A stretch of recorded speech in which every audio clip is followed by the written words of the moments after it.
बनारस। इस शहर को पहले काशी के नाम से जाना जाता था।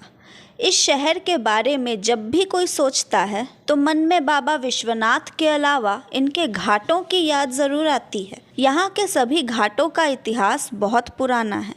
इनमें से कई घाटों की पौराणिक कथाएं हैं, जैसे मणिकर्णिका घाट। कहते हैं यहाँ माता सती का कर्णफूल गिरा था। यहाँ हर समय चिता की आग जलती रहती है। 80 घाट का संबंध असुर शुंभ निशुंभ से पड़ा है। इसी तरह बनारस के सभी घाट आध्यात्मिक महत्व रखते हैं।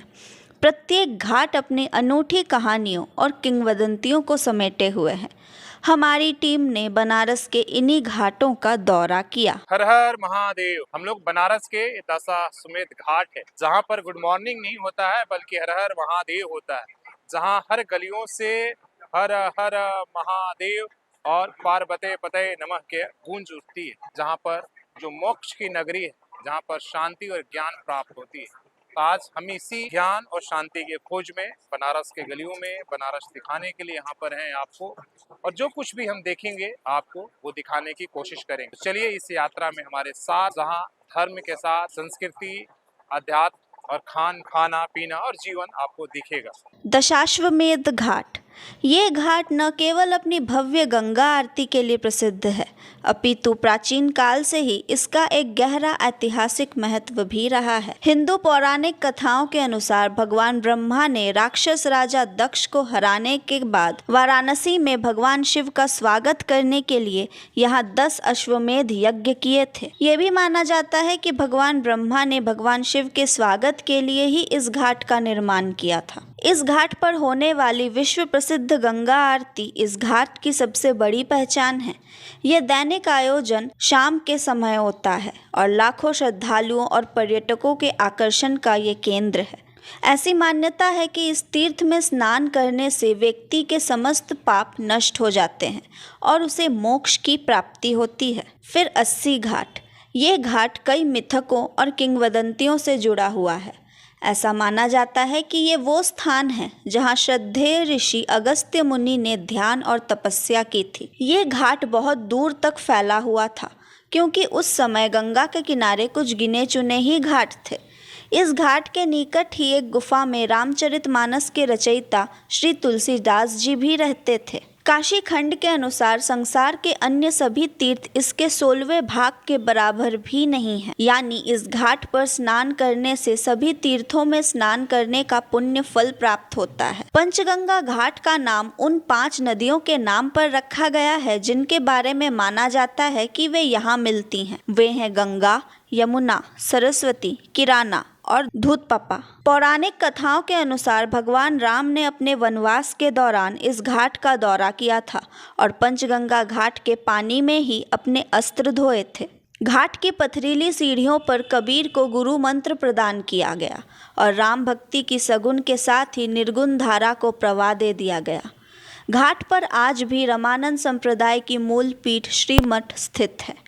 इस मठ के श्री आशीषों से सींच कर ही बनारस को देव दीपावली महोत्सव सौगात में मिला। हरिश्चंद्र घाट। इस घाट का नाम प्रसिद्ध राजा हरिश्चंद्र के नाम पर रखा गया है, जो अपनी अटूट सच्चाई और निष्ठा के लिए जाने जाते हैं। घाट के पास स्थित हरिश्चंद्र मंडप के समीप ही गंगा में हरिश्चंद्र तीर्थ की मान्यता है। फिर आए हम रीवा घाट। रीवा घाट अथवा लाला मिसिर घाट बनारस के सुंदर घाटों में से एक है।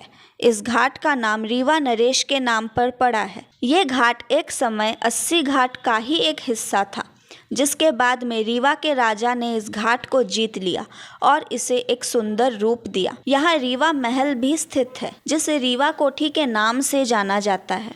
आज ये कोठी काशी हिंदू विश्वविद्यालय के अंतर्गत है। फिर आए हम सिंधिया घाट। सिंधिया घाट का नाम मराठा शासक ग्वालियर के महाराजा सिंधिया के नाम पर रखा गया है, जिन्होंने 19वीं शताब्दी की शुरुआत में इस घाट का निर्माण कराया था। हिंदू धर्म के अनुसार यहीं पर हिंदू देवता अग्नि का जन्म हुआ था। फिर हम तुलसी घाट गए। ये वही प्रसिद्ध घाट है जहाँ तुलसीदास जी जैसे संत एवं कवि निवास किया करते थे। भारत के प्राचीन और पवित्र नगरी काशी में स्थित तुलसी घाट न केवल धार्मिक और ऐतिहासिक दृष्टि से महत्वपूर्ण है, बल्कि ये वाराणसी की सांस्कृतिक धरोहर का प्रतीक भी है। इस घाट को 18वीं शताब्दी में बालाजी पेशवा ने बनवाया था। उन्होंने यहाँ पक्के घाट का निर्माण करवाया। फिर हम जानकी घाट पहुँचे। जानकी घाट काशी के उन घाटों में से एक है जो अपनी सुंदरता और शांति के लिए प्रसिद्ध है। जानकी घाट का निर्माण 1870 में सुरसर रियासत की रानी कुंवर ने करवाया था। इसके साथ ही रानी ने यहाँ जानकी मंदिर एवं महल का निर्माण भी करवाया। घाट पर 2 आवासीय भवन भी है जिसमें शिव एवं विष्णु भगवान के मंदिर स्थित है। फिर हम जैन घाट गए। जैन घाट, जो पूर्व में वक्षराज घाट का ही एक भाग हुआ करता था, ये घाट काशी की हलचल और भीड़ भाड़ से थोड़ी दूर पर स्थित है, जिससे यहाँ आकर आध्यात्मिक शांति की खोज करने वाले जैन धर्मावलंबियों को विशेष सुकून मिलता है। फिर हम महानिर्वाणी घाट गए। ये घाट नागा साधुओं के प्रसिद्ध अखाड़े के कारण प्रसिद्ध है। इसके अलावा ये घाट प्राचीन कपिल मुनि के निवास से लेकर नेपाल के महाराजा द्वारा निर्मित शिव मंदिरों के लिए भी जाना जाता है। ये घाट पहले चेतसिंह किले का हिस्सा था और अब गंगा घाट से अखाड़े की पूर्वी दीवार तक सुदृढ़ पत्थर की सीढ़ियों से सुसज्जित है। 1825 ईस्वी में जूना अखाड़ा के महंत हरिहर नाथ ने इसका पक्का निर्माण करवाया था। 1831 ईस्वी में जेम्स प्रिंसेप ने इसका उल्लेख किया है। फिर हम हनुमान घाट गए। 1825 ईस्वी में जूना अखाड़ा के महंत हरिहर नाथ ने इसका पक्का निर्माण करवाया था। 1831 ईस्वी में जेम्स प्रिंसेप ने इसका उल्लेख किया है। हनुमान घाट यहाँ स्थित हनुमान मंदिर के लिए प्रसिद्ध है, जिसे संत तुलसीदास द्वारा स्थापित मंदिरों में से एक माना जाता है। फिर कर्नाटक घाट हम पहुँचे। 20वीं शताब्दी के पूर्वार्ध तक ये हनुमान घाट का ही हिस्सा था, लेकिन मैसूर राज्य के राजा के पुनर्निर्माण कार्यों के बाद इसे अलग पहचान मिली। प्राचीन हनुमान घाट का उत्तरी भाग मैसूर घाट के नाम से प्रचलित हुआ, जो बाद में कर्नाटक घाट बन गया। वहाँ से हम केदार घाट गए। इस घाट का अपना एक अलग ही ऐतिहासिक एवं पौराणिक महत्व है। घाट पर ही केदारेश्वर महादेव मंदिर स्थित होने के कारण इसका नाम केदार घाट पड़ा। इसके अलावा कुमार स्वामी मठ, गौरीकुंड तथा हरमपाप तीर्थ भी यहाँ स्थित है। फिर हम मानसरोवर घाट गए। इस घाट का निर्माण 16वीं शताब्दी में आमेर के राजा मानसिंह ने करवाया था। काशी में स्थित मानसरोवर कुंड को इसी विचारधारा से बनवाया गया था कि ऐसे श्रद्धालु जो हिमालय नहीं जा सकते, वे काशी में ही स्नान करके हिमालय के मानसरोवर स्नान का फल प्राप्त कर सके। अंत में हम मणिकर्णिका घाट पहुँचे। स्वामी तुलसीदास जी कहते हैं कि जिसका जन्म हुआ है उसका अंत होना निश्चित है, लेकिन अंत के बाद एक नई यात्रा का आरंभ होता है। जीवन मरण के इसी चक्र को दर्शाता है बनारस का मणिकर्णिका घाट। मणिकर्णिका घाट का हिंदू पौराणिक कथाओं में बहुत महत्व है और इसे वाराणसी में सबसे पवित्र शमशान घाट माना जाता है। किंवदंती है कि देवी पार्वती ने गंगा में स्नान करते समय अपने कान की बाली यहाँ गिरा दी थी, जिससे पवित्र कुआं मणिकर्णिका कुंड का निर्माण हुआ। ऐसा माना जाता है कि जिन लोगों का यहाँ अंतिम संस्कार किया जाता है, उन्हें जन्म और मृत्यु के चक्र से मोक्ष यानी कि मुक्ति की प्राप्ति होती है। मणिकर्णिका घाट को लेकर एक प्रसिद्ध कथा ये भी है कि एक बार भगवान विष्णु भगवान शिव की तपस्या कर रहे थे। तपस्या करते हुए उन्होंने अपने सुदर्शन चक्र से यहाँ एक कुंड खोद दिया था और उस वक्त भगवान विष्णु को काफी पसीना आया और वो उस कुंड में भर गया। भगवान विष्णु की तपस्या से प्रसन्न होकर भगवान शिव प्रकट हुए और उस दौरान ही भगवान विष्णु के कान की मणिकर्णिका उस कुंड में गिर गई। आपको बता दें, मणिकर्णिका घाट को माता पार्वती से श्राप भी मिला है। दरअसल एक बार माता पार्वती घाट पर स्नान के लिए पहुंची थी, लेकिन उनके कान की बाली वहां निकलकर गिर गई थी। बहुत ढूंढने के बाद भी उनकी कान की बाली नहीं मिली।